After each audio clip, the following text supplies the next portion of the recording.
Bismillahirrahmanirrahim. Assalamualaikum warahmatullahi wabarakatuh. Baru-baru ini kita mendengar berita yang melanda negara Sri Lanka, yakni yang merupakan sebuah krisis yang terburuk yang pernah berlaku dalam sejarah negara.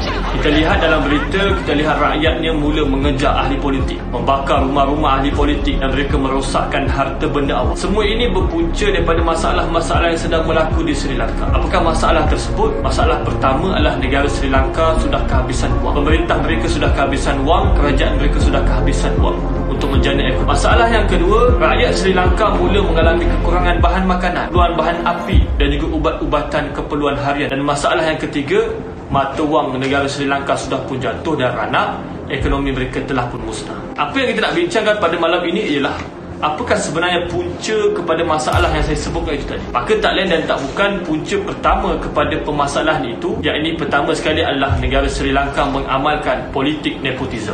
Politik nepotisme adalah politik yang meletakkan adik-beradik mereka ini ataupun ahli keluarga mereka sebagai pemimpin utama yang duduk di posisi-posisi strategik kerajaan. Jika abangnya sebagai presiden, maka adiknya menjadi Perdana Menteri. Jika adiknya menjadi Perdana Menteri, maka kakak iparnya ataupun abang ipar yang menjadi menteri belia dan sebagainya. Maka itulah politik yang diamalkan oleh negara Sri Lanka pada hari ini. Kalau kita baca sejarah, lebih kurang pada era 2005 hingga 2015, lebih kurang 10 tahun pemerintahan pada waktu itu, Sri Lanka dipimpin oleh keluarga Rajapaksa yang presiden pada waktu itu bernama Mahinda Rajapaksa. Kemudian pada tahun 2015 berlaku pilihan raya, keluarga Rajapaksa turun sekejap, naiklah pada kalangan pembangkang selama satu penggal sehingga tahun 2019, dan kemudian pada tahun 2019 naik semula keluarga Rajapaksa melalui presiden mereka, yakni Gotabaya Rajapaksa. Dan Gotabaya ini melantik Perdana Menteri pada waktu itu, pada zamannya pada tahun 2019 itu adalah Mahinda Rajapaksa balik,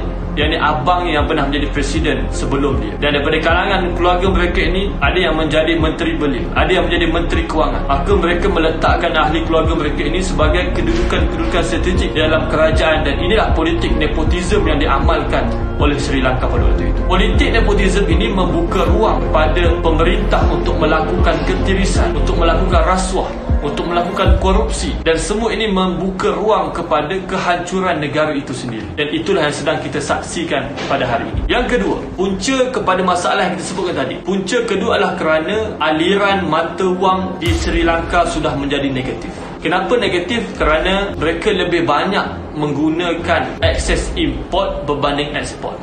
Mereka lebih banyak bawa barang daripada luar masuk ke dalam Sri Lanka berbanding membawa produk-produk Sri Lanka keluar. Dan ini menyebabkan aliran wang dalam negara mereka ini menjadi negatif. Kenapa menjadi seperti itu? Tidak lain dan tidak bukan kerana politik populisme yang diamalkan oleh Gotabaya Rajapaksa pada tahun 2019 dalam kempennya. Antaranya dia menyebutkan supaya pemotongan teks ataupun pemotongan cukai dalam kalangan rakyat di Sri Lanka itu dipotong secara drastik. Tak lain tak bukan kerana ini adalah gerak kerja politik populis.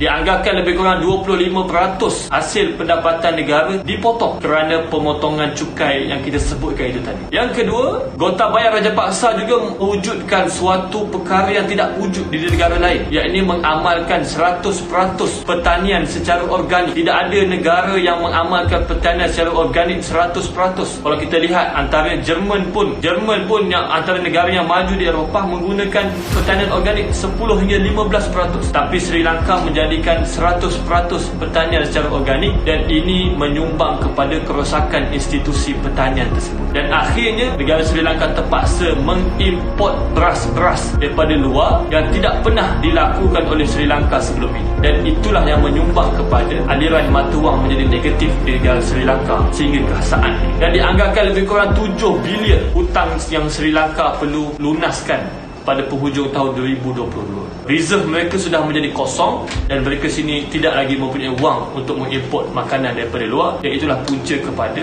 kekurangan bahan makanan. Yang ketiga, kerana projek-projek mega yang dilaksanakan oleh pemerintah Rajapaksa ketika mana berlaku dalam pemerintahan mereka. Antaranya projek yang dinamakan sebagai Lotus Tower, atau projek infrastruktur berskala mega. Tapi projek-projek ini menjadi projek yang tidak memberi hasil, projek yang terbengkalai, projek yang telah siap tapi tidak diduduki oleh apa-apa pihak, yang akhirnya wang yang digunakan untuk dilaburkan untuk membina projek tersebut hanya sekadar menjadi pelaburan yang tidak menghasilkan pulangan. Dan itu juga yang menyumbang kepada kerosakan politik dan juga kerosakan ekonomi di negara Sri Lanka. Dan sebab yang terakhir sekali, iaitu kerana berlakunya pandemik COVID-19. Pandemik COVID-19 menyebabkan keruntuhan industri pelancongan di negara Sri Lanka, di mana setelah berlakunya pandemik COVID-19 tersebut, industri pelancongan mengalami keruntuhan dan boleh dikatakan tidak ada income langsung bagi negara Sri Lanka pada waktu itu. Ditambah pula dengan dasar-dasar kerajaan Gotabaya Rajapaksa yang menghalang kemajuan melalui pertanian organik semata-mata. Semuanya ini menyumbang kepada kejatuhan ekonomi dan akhirnya berlakulah apa yang terjadi di Sri Lanka. Rakyatnya mula mengalami kerusuhan kerana akibat kekurangan bahan makanan dan juga bahan api serta ubat-ubatan. Sekian sahaja untuk konsep pada malam ini. Assalamualaikum warahmatullahi wabarakatuh.